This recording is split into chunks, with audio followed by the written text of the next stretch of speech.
If you rise to raise a point of order, and I'm saying so because your past is proof of it. Raise a point of order. Don't make a speech on that. You will rise, you will not raise a point of order, you will not wait for my ruling, and you will occupy space.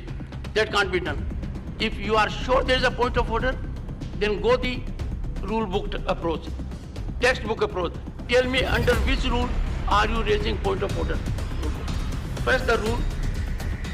Under which rule? The rule is on page 92. Yes, which rule?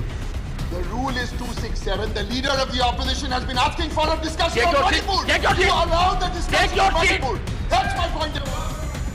Honorable members, I name Mr. Derek O'Brien.